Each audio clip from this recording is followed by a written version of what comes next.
certainement alors autre actualité également loolu nag suñu réew fii la également ba tey muy ay décès muy génn àdduna ki nga xamante ni moom moo ci imam Alioune Badara Ndao sa gis-gis déjà par rapport ak imam Alioune Badara Ndao vécu est-ce que nekk na nit boo xamante ni yow personnellement xamoon nga ko wala tamit naka nga jàngatee li nga xamante ni mooy histoire am balaataa muy faatu. waaw imam Ndao d'abord ma di ko jaale waa këram. ko jaale jabootam yëpp. ndax li nga xam ne moom la ñu jàpp ci moom. mooy jullit la woon. te loolu rek dafa doy. pour ñu ñaan yàlla xare ko àjjana. jéggal ko ay bàkkaram. ko ci àjjana yu gën a kawe. imam Ndao man personnellement xamuma ko woon. d'accord. maa ngi ko xam bi mu amee ay jafe-jafe ak yoon. mais comme man damay bëgg lu may dugg. dama ci am lu ma leer ma dikk sugu dugg. ay dem lekk fekkale du tax may jël position. bi ñu ko waree àtte saa bu ma xëyee kenn daaw ma jëkk ci salle d'audience bi. ma suivre procès bi ba mu jeex moom ak ñamu àndaloon am ci samay conviction samay gëm-gëm mais comme ni ma ko waxee rek nit génn àdduna liñ ko desal rek mooy ñaanal ko yal na ko yàlla xare àjjana. donc am naa samay conviction ci doxalinam. parce que dama ñëw toog tribunal di ko laaj muy tontu di laaj ñi mu àndal ñuy tontu avocat yi di plaider ba procès bi jeex donc ma am ci lu ma leer nañ. mais encore une fois li am solo rek mooy nekkoon na fi génn na àdduna yàlla na ko yàlla xare àjjana. mën nga partager ak ñun li nga jàpp ni peut-être ses propres convictions. mooy bokkuñu woon gis-gis ci lu bëri. bokkuñu woon gis-gis ci lu bëri parce que man dama jàpp ni ku nekk am nga droit wut réew. ku nekk am nga droit faral ku la neex mais dafa am yoo nga xam ni mënuma ci ànd muy lu mel ni acte terroriste mënuma ci ànd te ba may suivre procès ba muy jeex déjà premier jour bi rek bi mu ñëwee dugg parce que bi muy dugg si fekk na salle bi fees dell mais bi mu ñëwee dugg si ak réaction yi am ci salle bi rek déjà daf lay jox benn idée ci personnalité am c'est une forte personnalité nag kilifa la parce que bi mu duggee nit ñi dañu jëkkante fa mu ne dem ci box bi ku ñëw nuyu loxo bi fóon ko su jotal ko ñu bëri ñëpp noonu lañ doon def ak yeneen ak réaction yoo nga xam ci biir salle bi war na ni ñii gëm nañu ki nga xam ne moo fi tax il était vénéré ensuite ñi nga xam ne ñoom lañ ko jàppandoolu ku ci nekk bu ñu joxee filmu naka lañ def ba jàppale fuñ nga topp fan nga jaar ñi jaar Niger yi jaar Mali ñenn ñi wax ba ni dem nañu ba Nigéria toog nañu diw ànd nañu diw kenn ku nekk maanaam ñi nga xam ne ñooy diriger foofu les groupes islamistes nañ leen di tuddee donc weddi wuñu connexion yi nga xam ne am na ak ñoom mais xam nga tribunal dafa doon loo nga xam ne lu jafe la atte dafa doon lu jafe ndax mënoo condamner nit ki lu dul ci ay firnde yi ñu la tegal sur la table. léeg-léeg sa xel mën na dem ba jàpp ni kii moo def lii mais amuloo preuve boo nga xam ni ci nga ko war a mën a condamner. alors ci loolu nga amoon ci sa preuve bu gis-gis certainement doo ci bëgg sore parce que nit ki làqu na ñu la koy nangul également. mais bi nga toogee après 3 ans ñu tëj ko après Dieg Sarr daal di koy blanchir ban effet la defoon. alors blanchir oui parce que libéré nañ ko procureur def appel. mu nekk en cours kon ba léegi xëy na comme génn àdduna mbir ma day daal di fay mais bu du woon loolu aussi dafay continuer mais encore une fois xam nga man damay wax toujours ne un homme public ragalul tribunal bii koy tëj maanaam dem ñun tëj leen 1 an tëj nañ 2 ans tëj leen 3 ans du loolu la ñu ragal mais opinion bi la ñuy ragal ni la opinion bi di gisee loolu moo am solo pour un homme public pour ne pas dire un homme politique donc awma ci lu dul man sama conviction bopp def naa ko mooy ñii lañ leen di tuumal ñoo ko def ñu condamné leen ñu bañ leen condamné ñoo ko def c'est ma conviction la plus forte te loolu dara mënu ko jëlee sama parce que damaa fekkee su ma toogee nit di wax fii laa jaar def naa lii ba mu jeex ma am sama conviction bopp te loolu mooy li amoon solo c'est comme bi ñuy jugé Hissène Habré presque raté wu mu ci benn jour je m'organisais tout le temps pour mën a ñëw fekke parce que dafa am yoo nga xam buy am ci réew amoo droit di ko umpale ndax ëllëg a tax boo amee chance bu fekkee ko rek war nga ko mën a fekkee parce que ëllëg war nga ci mën a wax loo nga xam kenn du ko dindi.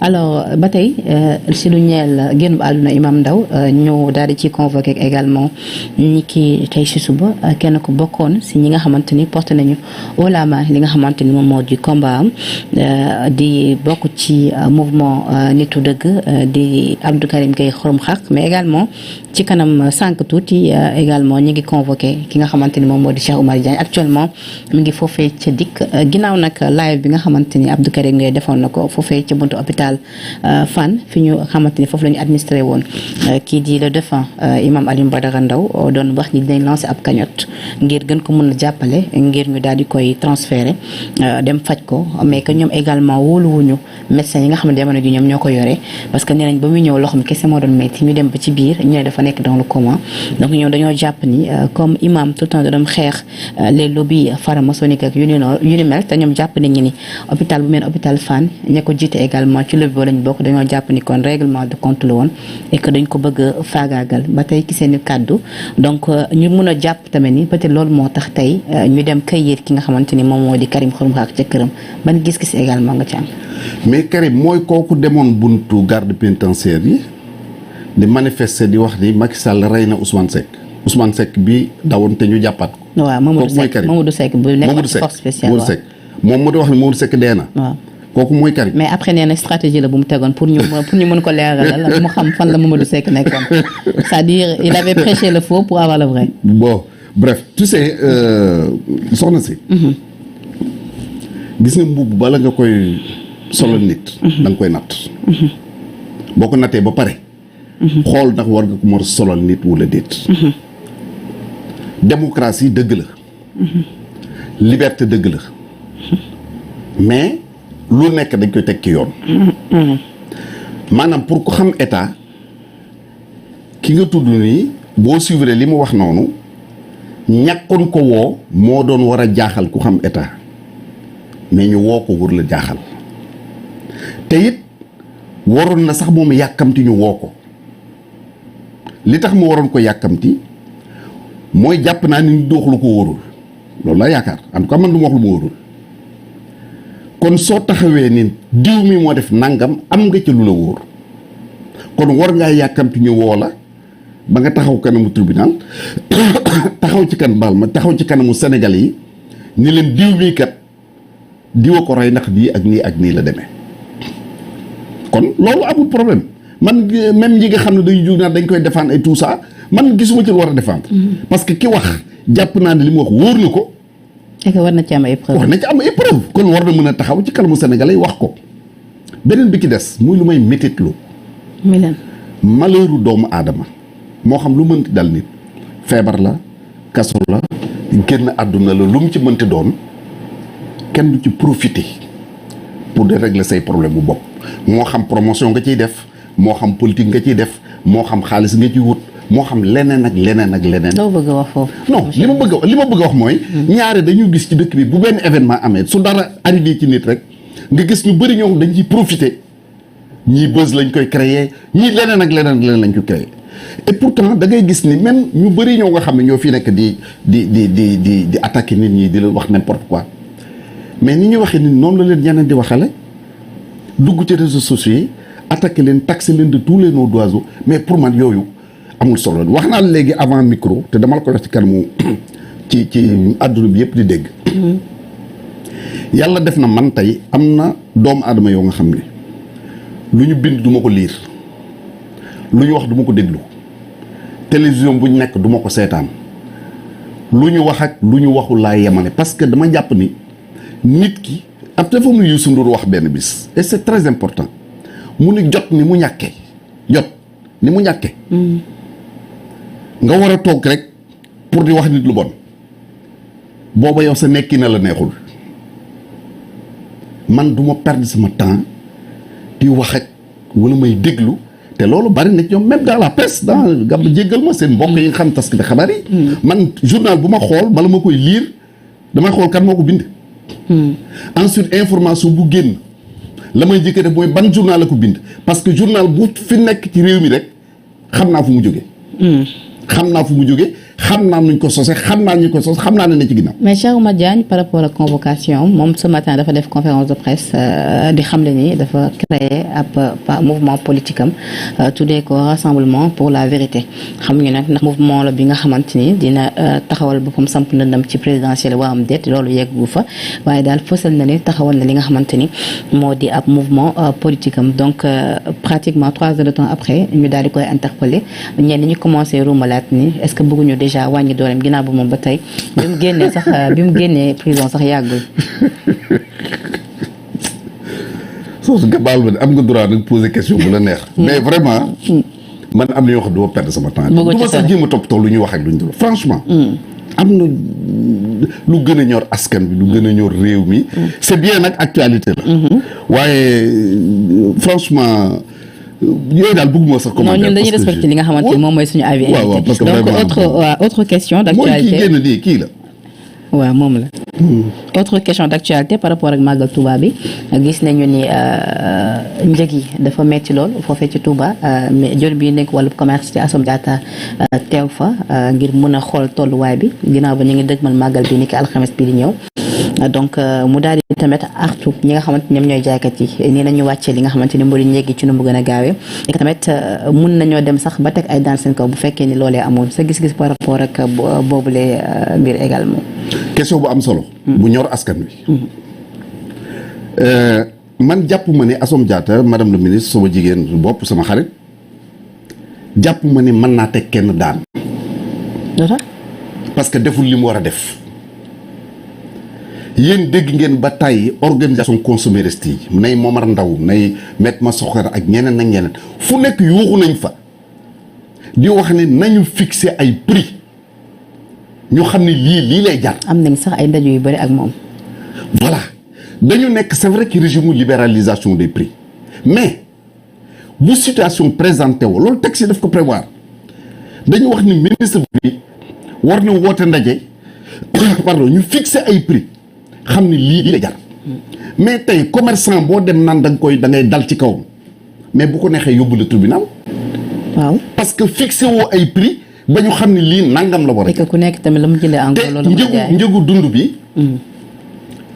liñ naan ku ko waxul joxoñ ko dafa metti ci Sénégal yi yëpp.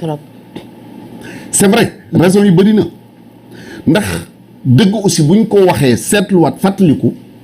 dinañ gis ni Macky Sall bi mu jëlee pouvoir bi 2012 ba 2019 benn njëg yokkuwul benn dërëm 2012 ba bi Covid bi di commencé benn njëg yokkuwul benn dërëm ci Covid bi lañ commencé am ay hausse parce que bi Covid bi amee transport amatul fret amatul produit bu daan jóge bitim réew. nga doon ci fay 100 000 francs pour bu ñëw di nga ci fay 500 000 loolu lu nit mën a comprendre. Covid bi jeex guerre Ukraine bi ñëw créer encore beneen situation bu gën a grave. loolu mooy responsabilité bi nga xam ne ñun du suñu bos du bosu Sénégalais mais responsabilité état bokk na ci li ma la wax léegi benn mooy ñu fixer ay prix xam ne prix yi lii lay jar.